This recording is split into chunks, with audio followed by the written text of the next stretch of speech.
Bonjour, bienvenue dans cette vidéo sur la table de pierre à propos du monde de Narnia. Je suis très heureux de vous retrouver.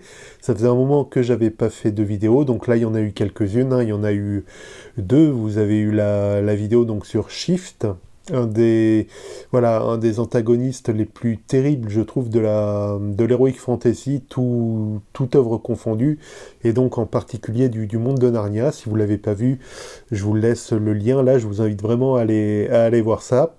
Et il y a, là je viens de finir de l'enregistrer, alors vous l'avez eu la semaine dernière, c'est une nouvelle vidéo sur Aslan. Donc est-ce que Aslan est une facilité scénaristique, ce qu'on appelle un Deus ex machina? Donc dans ce podcast là que vous retrouvez ici, je rappelle un peu ce qu'est une facilité scénaristique, un Deus ex machina, je donne quelques exemples, et on essaie de répondre à la question, est-ce que Aslan, parce que c'est vrai qu'il y a quelques éléments qui prêtent à penser que oui, Aslan est une grosse facilité scénaristique pour C.S. Lewis pour tirer les héros de situations compliquées, donc est-ce que c'est vraiment le cas? Donc on y répond dans cette vidéo. On va bientôt en venir au sujet, juste quelques mots sur la suite sur la chaîne. Il y a déjà le petit vlog là que vous regardez, et il y a des vidéos qui vont arriver avec la reprise de la série Histoire, donc où je brosse vraiment depuis le commencement et on va aller jusqu'à la fin, l'histoire du monde de Narnia, un peu racontée à la manière d'un historien. Là je vous laisse la playlist si vous l'aviez pas déjà vue. On s'en est arrêté un petit peu avant la prise de pouvoir de la sorcière blanche, et donc le prochain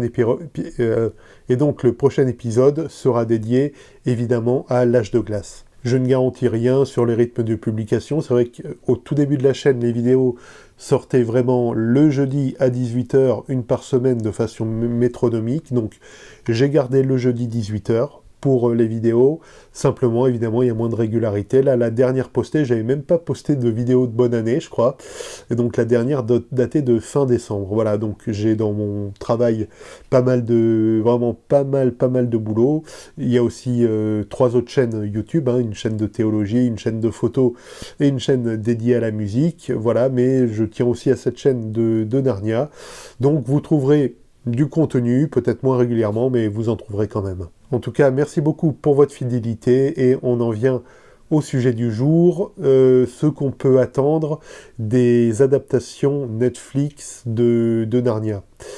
Alors, j'ai dédié un épisode déjà à ce qu'on sait, et il n'y a rien de nouveau. Alors, malgré quelques mises à jour, comme le font un peu pour faire du clic certains sites, genre Télé Loisirs, là je suis tombé sur un article de mars 2024 sur Télé Loisirs, mais qui ne faisait que donner d'anciennes infos, bien que l'article était daté de mars 2024. Donc, bravo Télé Loisirs, vous avez réussi à gagner mon clic. Je sais pas ce que vous avez gagné d'autres dernières, mais bref. Mais par rapport à la vidéo donc que je vous laisse là en fiche en description, il n'y a rien de nouveau. Voilà, donc on connaît la réalisatrice qui est prévue, et en revanche, rien d'autre, ni date. Alors dans la vidéo, je donne quand même une hypothèse pour une possible date de sortie, donc je vous laisserai aller voir, mais sinon, qu'attendre?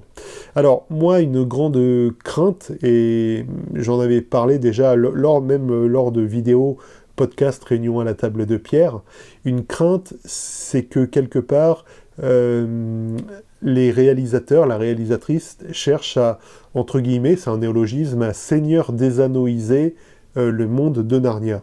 C'est déjà un peu ce qui a été fait avec le Prince Caspian, le film Le Prince Caspian. Autant le premier garde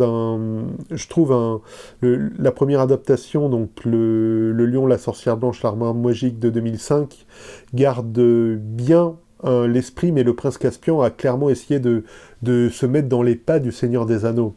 Or, Narnia, c'est pas le Seigneur des Anneaux, et c'est comme ça, je pense, qu'on peut faire de vrais navets. Alors, sans parler de navet, parce que c'est quand même pas un navet, mais regardez ce qu'est devenu le Hobbit, par exemple, l'adaptation de Hobbit. Alors, je l'aime quand même beaucoup, ça m'arrive de la revoir avec plaisir. Cependant, force est de constater qu'ils ont cherché à adapter le Hobbit, déjà en trilogie. Quand j'ai entendu qu'on parlait du Hobbit, je pensais qu'ils allaient faire peut-être 2 films, mais là, ils ont carrément fait une trilogie, et ils ont clairement essayé se mettre dans les pas du Seigneur des Anneaux, de se mettre dans les pas d'une narration type comme le Seigneur des Anneaux, parce que le Seigneur des Anneaux avait beaucoup marché, et a raison, hein, c'est une très bonne adaptation de Peter Jackson, qui a maintenant plus de 30 ans, hein, ça rajeunit, plus de 20 ans, pardon, ça rajeunit pas, dans 30 ans, faut pas déconner quand même, disons 20 ans. Mais bref, du coup, ça a perdu l'âme, quelque part, du roman original de Bilbo le Hobbit, qui est complètement différent du Seigneur des Anneaux. Bilbo le Hobbit tient plus du conte, je dirais du conte fantastique pour enfants préadolescents, alors que le Seigneur des Anneaux, lui, a des éléments beaucoup plus adultes, quoi. Du coup, bien qu'ayant aimé quand même, parce que voilà, ça reste du Peter Jackson, ça reste du fantastique, et je suis, comme on dit, assez bon client pour ce genre de truc, bien qu'ayant aimé quand même la trilogie du Hobbit, force est de constater que ça a quand même dégradé le matériau d'origine. Et ça, c'est une première crainte que j'ai au sujet de Narnia, c'est qu'ils veuillent faire de héros qui sont des enfants et qui ont des faiblesses d'enfants, qui veuillent en faire des héros un peu badass, un peu comme ils avaient commencé à changer, même dès Le Prince Caspian, le film, le personnage de Suzanne, où elle était un peu en mode, en mode Katniss Everdeen, super archer et tout. Alors, c'est vrai qu'elle reçoit effectivement un arc dans les Chroniques de Narnia, mais le personnage n'est pas du tout rendu comme ça dans les livres. Voilà.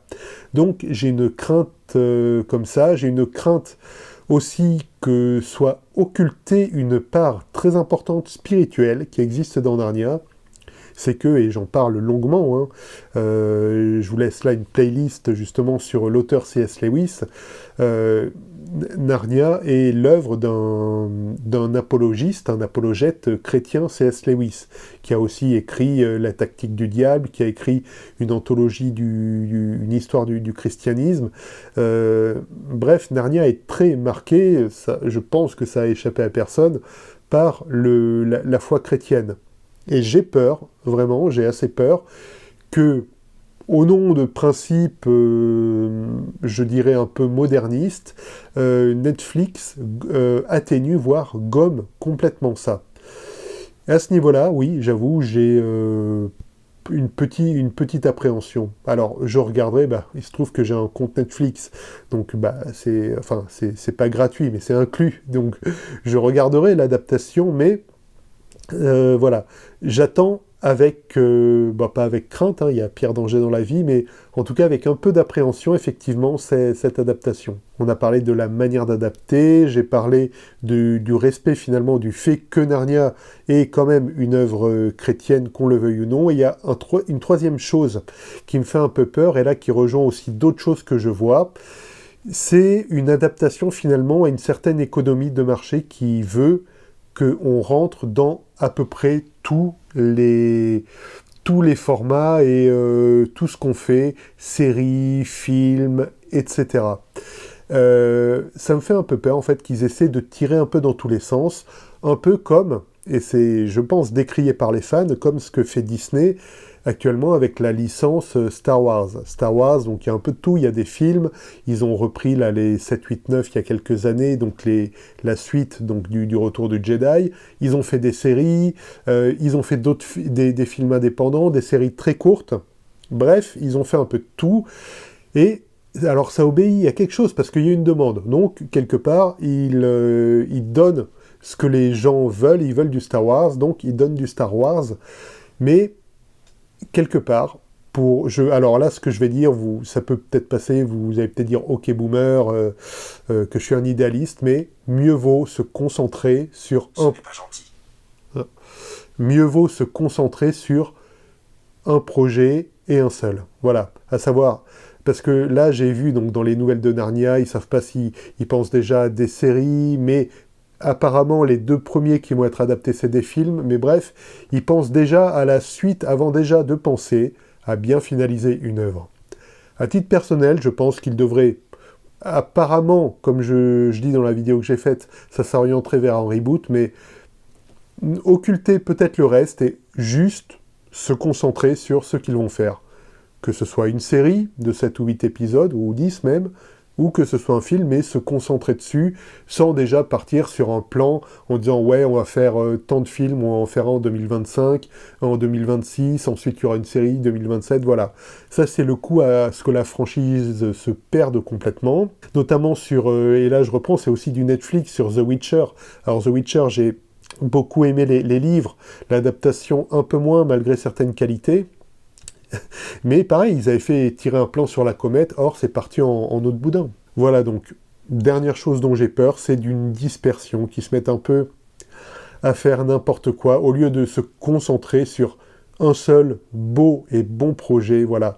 Un film en béton, bien réalisé, avec une très bonne adaptation, en prenant vraiment la peine de contacter les ayants droit, les connaisseurs surtout, qu'ils contactent les connaisseurs de C.S. Lewis pour ne pas trahir l'œuvre. Voilà ce que je pouvais dire, je vous souhaite une très bonne journée, n'oubliez pas de lire et je vous dis à très bientôt autour de la table de pierre. Ciao.